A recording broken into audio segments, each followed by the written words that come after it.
Assalamu alaikum. Welcome to yet another episode of the Halal Food Podcast. Today we are pleased to have an August visitor with us to speak on the Halal Food Information Centre. So I'm not going to waste time. I'm going to invite Saqib to introduce himself and tell us a little bit about the Halal Food Information Centre. Saqib. Yes, Jazakallah. Well, thanks for having me here. My name is Saqib Mohammed. My background is halal certification. I've been working in certification for about 15 years in the UK. And I'm also the chair of Halal Food Information Centre UK, which was incorporated as a not-for-profit organization in June 2021. And the idea was that the stakeholders in the UK felt the need of having an organization that could actually become a central hub for all halal food related inquiries and all media inquiries as well, and also to defend and protect halal and halal slaughter methods in the UK. So when the need was felt, the stakeholders came together, and then thanks to AHDB, which is Agriculture and Horticulture Development Board, to take the initiative, and then they organized a meeting whereby they proposed this idea of having a halal PR group set up, and then HFIC was formed in principle, and then the stakeholders, sat together and they just proposed the charter, set out all the terms of reference, all the details, all the procedure, all the proper governing charter of the organization, and then, alhamdulillah, finally the organization was formed in June 2021, called Halal Food Information Centre UK. Thank you very, very much, Saqib. So the other clarification I will need is Halal Food Information Center. Is it a certification body? Do you also do certification, or you don't get involved in certification? No, Halal Food Information Center is just information center, and that's the PR group and media inquiries hub, and of course the center point for all the consumers to ask questions about halal food production, halal food related inquiries in the UK. It is nothing to do with certification. Yes, we work with certifiers, and then because of course we have to get information from the certifier sometimes to pass it on to the other stakeholders. Yeah. And this organization can have certifiers as members, but it does not do the certification itself now. Okay, thank you very, very much, Saqib. So you said it doesn't do certification. If a member of the public, a consumer wants information about halal and they contact you, is there a fee associated with the service you offer? If no, how do you get your funding? How are you funded? Well, consumers can feel free to raise any questions to Halal Food Information Center free of charge. They'll get the response based on all our experience and based on all the factual information available within our stakeholder within the industry. With regard to our funding, we have got seed funding put in by our founding members, and we will be generating our fee on a regular basis through memberships from associate members. So we will be charging the annual fee to our associate members, and we'll also be asking some funding from other stakeholders in the industry and other organizations who are willing to make donations to run such an organization that could defend and that could advance halal in the UK, which is a long-term vision, and which is quite enthusiastic in its nature. But many organizations will understand the true value behind that, and then this is how this is how we are funding ourselves at the moment. Okay. That is a very laudable idea, and it is something that I believe is going to help the halal sector, because if you look at the fact that if there is any issue in halal or with halal, whether it's got to do with animal welfare, whether it's got to do with food fraud, the message that comes out is always mixed. But if we have a central body where this information can always come out of, so for instance, if you look at the Jews or the Shikita guys in the UK, they have a central body called Shikita UK, where all this information is coming from when there's an issue. Is it the same model you are adopting, to have a central decision making or a central hub for media? You've nailed it, Awal. You've nailed it. This is the exact idea that we had in mind to develop the organization in a way that that organization could and it could become the central hub for all media-related inquiries, all consumer-related inquiries, and anything to do with procedural matters, anything to do with certification matter, why and how the certification body operates in a certain way, how the producer should get the certificate, how the consumer could rely, including the traceability stuff and all. So everything should be centralized in terms of information, and then we will be able to provide information to the relevant parties. Not only that, we also take part in different campaigns. We will also be launching different campaigns in the interest of halal, and we also the interested party in consultations that the government runs in terms of halal labeling, meat labeling, and any future consultations that DEFRA or FSA might launch. Of course, HFIC will be able to join the consultations group, and then we'll be providing our input as well. So this is not only the membership organization which can collect the fees and then we can just issue the monthly or weekly newsletter. It's not like that. It will be acting as a national voice for its members, who will have the vested interest in all our decision-making process. They'll have vested interest in all the campaigns that we wish to launch that might interest them directly, depending on the type of business they are in. So these are the benefits, but again, it has to be a national organization at a central front to deal with media inquiries, governmental inquiries and engagements, consumer engagements, certification engagements, traceability, halal food production, halal food fraud, halal food imports related questions. A lot of things we have got in our mind. Yeah.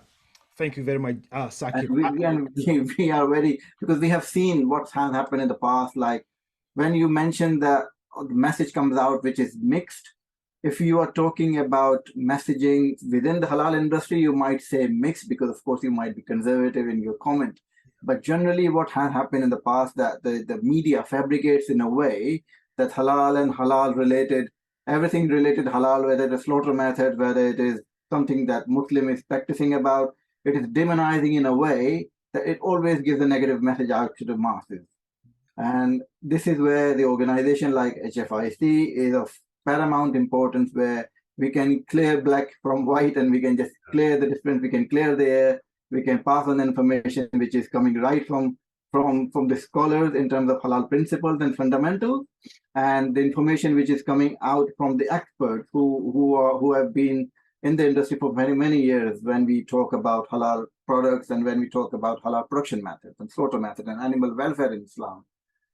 So yeah, I mean, we have seen and we have suffered a lot now. This is time for us to join hands together and collaborate with each other and then present ourselves as in the way that we have described it to you. Yeah. Thank you very much, Saqib. You see, you mentioned two key elements. One is government, engagement with government, and also engagement with the media. You and I have been in the industry for a while now, and you know very well that, and you've just said it, when there is anything about halal, they put a negative, the media will always put a negative spin on it to make it look as if it's very horrible, is this and that. What do you think HFIC, what role can HFIC play with educating the media and also engaging with government?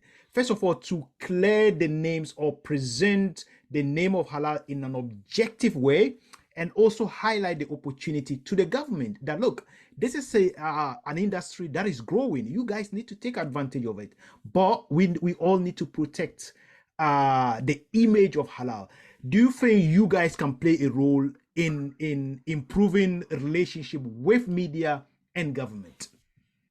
Yes, this is very key point that you have mentioned. Yes, in terms of government engagements, of course, we are one of the parties who provide consultations to the government. So of course, we are in the list of governments. When there will be any consultations launched, HFIC will also be able to take part in that.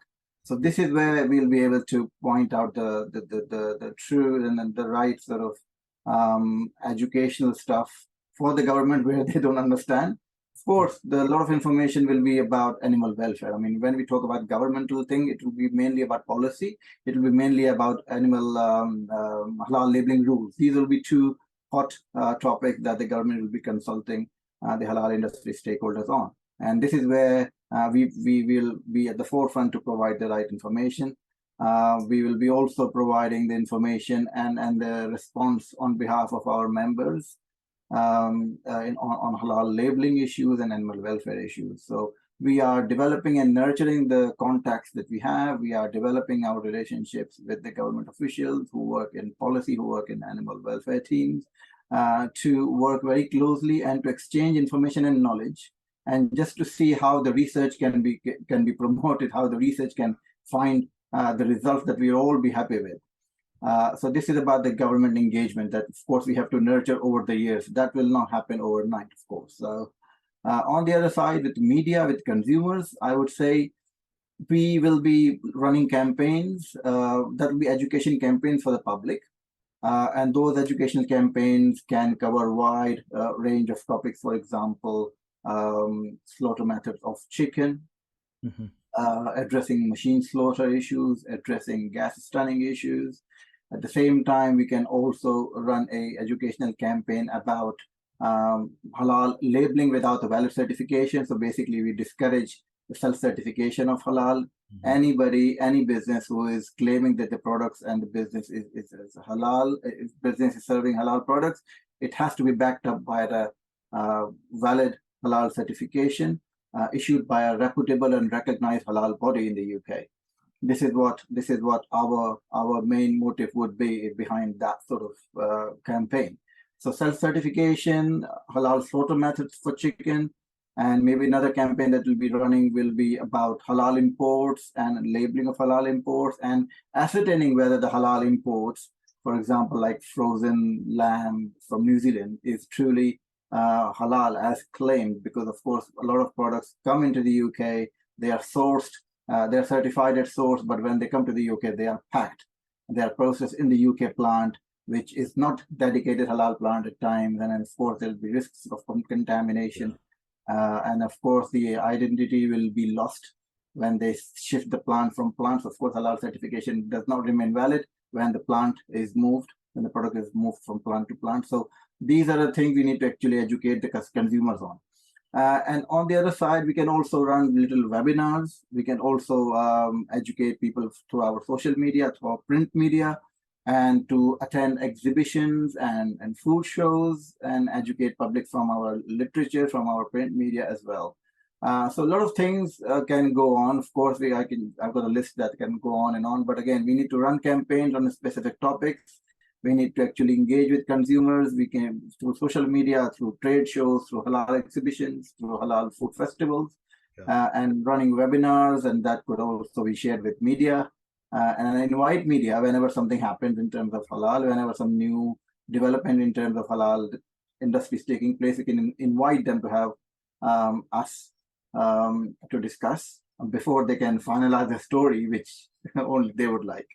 So a lot of things we can do together with the industry. Inshallah. Thank you. With the support of our stakeholders, the support of our current and potential members.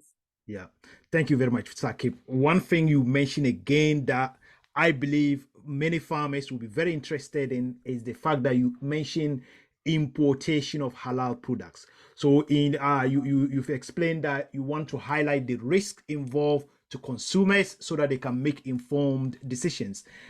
What I've found is that many people within the Muslim community are now actively encouraging people to buy imported product. It's not that anybody has got a problem with imported product, but as you rightly said, they could be cross-contaminated. So I'm very, very happy that you raised that issue. Yeah, no, this is really a hot topic. Recently, there were some sort of reports which suggested that New Zealand halal lamb should be bought without any sort of concern. Should be, only you check the label, you check the label at the back. If it is saying ME154 to blah blah blah, God knows what numbers, you just buy with your eyes closed. And this information was not true. Of course, there's a lot of risk and a lot of considerations behind that. So may Allah all give us hidayat to make our due diligence, inshallah. Inshallah. Thank you very, very much, Saqib, for raising those issues. So now, with all what you've explained, your organization has got an excellent lineup of programs that you want to do that is likely to help the consumer, help farmers, help government, and help the media as well. So what I wanted to know is if anybody, either media or anybody, wants to join HFIC, do you have any websites, do you have any emails that they can contact you, and what is the procedure? So just take us through the joining procedure. Right. Okay. Our organization is open for members, for associate membership. So anybody who is from the industry, anybody who is from the media, anybody who is from certification body, anything who has got any interest in halal industry can become the associate members. Okay. The application, it has to go through the application process. We have got a website called hfic.org.uk. You can log on to that website, and there is a tab called Join Us, Become an Associate Member, and there is a button there. There is a link to the application form, so one has to complete and submit the application form to us. And then we have got a procedure of taking on the application like that. We have got application review panel who receive the application, and they do the due diligence, and they do the initial checks and pre-screening of that application. And once it is satisfactory, it is found satisfactory, the membership is recommended to the board, and board decides to take that application forward or not. So of course, application review panel provides its report to the board, and then who take the further decision on that. We have got a board of 4 members who are represented as founding members, alhamdulillah, and now we are open for associate memberships. And we have got, at the moment, we have got 1 associate membership as well. We have got 1 associate member as well at the moment. And then applications are being received from more organizations. And the application process is very straightforward. Our application fee is £300 per year. As an associate member, of course, somebody could just say, okay, what will be the benefits? Of course, we have the benefits that we have listed in our charter. Yes. And if some organization want to find out more about membership, about joining us, they can just simply write an email to us, which is hello@hfic.org.uk. And then one of our members will be in touch, and then we'll just take the application forward. Thank you very, very much, Saqib. So that is very clear on if somebody wants to join. Where do you see HFIC in the next 5 years? Do you think, if you can just take your time to explain what your future plans are? So, for instance, in the next 5 years, where do you see yourself standing? Well, the growth is we have planned the growth strategically, whereby in the first 2 years or so, we need to actually engage with our members. We need to get together. We need to get more and more members to join the organization, so that when we'll have the national voice against any issue, that voice reaches the right place with the right number of voices behind that, basically. Yeah. So number 1 is that to get the membership model stronger, to get the funding on board, and then at the time, I mean, we need to run the campaign simultaneously for that. So of course, for the first 12 to 24 months target is just to run at least 3 campaigns, and one of those campaigns will be about slaughter methods for chicken, and that could actually involve gas slaughter method, slaughter by COS, which is controlled atmosphere stunning, CAS method of stunning. And another would be machine slaughter. What are the risks involved, and how effective that could be, and what sort of degree of acceptance in the community of that carries. So we need to actually run campaigns about that. And again, another campaign I mentioned previously was about self-certification.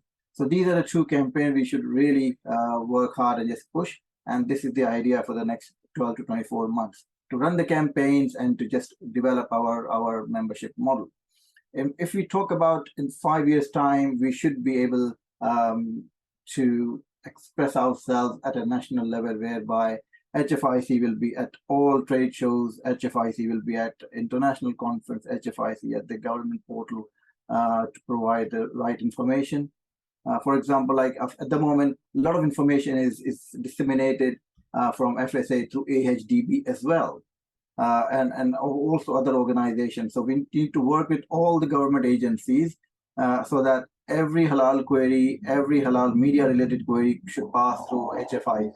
So this is our plan to develop our organization at such a level that all halal related procedure, policy, HFIC should be playing a very important role in that.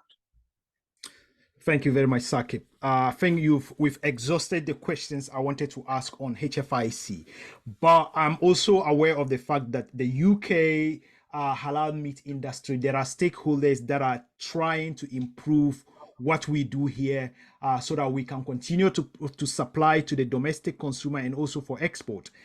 I've come across the British Halal Charter. If anybody hasn't heard about it, can you just summarize what it is? Well, yes, Awal, this is a very good point that you have mentioned. I'm glad that you said that.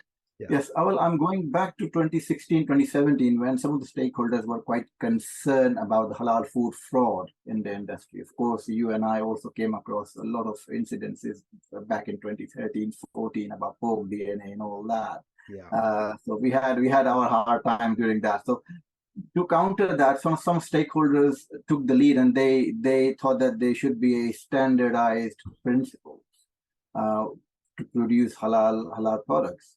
And then, of course, then that aside from Halal Food Information Centre, some stakeholders work together to produce some sort of halal principles, which must be abided by to produce halal products. Okay. And those principles included how the animal should be slaughtered, how the contamination should be minimized or eradicated, and how the labeling should be done in an appropriate way. So of course, there are very brief and specific 5 or 6 principles that they have come across and agreed.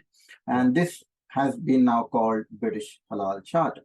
And fortunately, there is a lot of traction on this, and then a lot of organizations have signed up to that charter, which is very, very promising and encouraging for the rest of the organizations who are in the industry. So yeah, British Halal Charter has been put together by some passionate and very caring and concerned halal stakeholders. Yeah.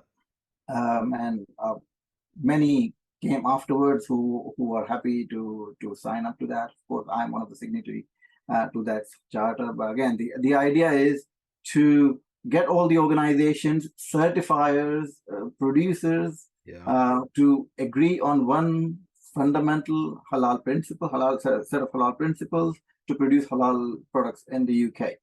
And so that will be abided by the certification body. So they'll need to abide by the principles before they can certify any product. Halal manufacturer should abide by the charter principle, and their certification body should also be the signatory to the halal charter if they want to claim their products as halal, and if they want to say that they abide by the charter. So yeah, I mean, this is in progress, but yeah, that's very exciting development that has evolved, and inshallah things will be moving very fast on that. But again, we are very happy that we have got now British Halal Charter on board, and HFIC and British Halal Charter both will supplement each other's work, and both will be working together for maybe years to come, inshallah. Inshallah. Thank you very, very much, Saqib. I really appreciate your time. I hope maybe in the future I can invite you back to come in if we need more clarification on some of the issues you raised. I'll just send a message to the community, to our stakeholders, to the halal producers, that we have to have something. There is always a starting point, and then we have taken the initiative to start, and then now it's duty for all of us to just develop that and just to bring the idea come true, and to get the maximum objectives, maximum good outcomes that we can have from HFIC by supporting the organization, by joining the organization, to be part of our decision-making process, to be part of our campaigns, to be part of our educational platforms, work as a volunteer for us as well. Yeah. So inshallah, a lot we can do. But again, I appeal to the public that please bear with us and also raise some inquiries with us, ask any question to us. I mean, just simply Googling will not help all the time. So send us an email. We'll inshallah be able to answer those questions in coordination with our founding members, in coordination with our associate members. and on the back of our own skills and experience of the industry for the last decades or so. Inshallah. Thank you very much, Saqib. Thank you very much. Thank you. Assalamu alaikum. Wa alaikum salam.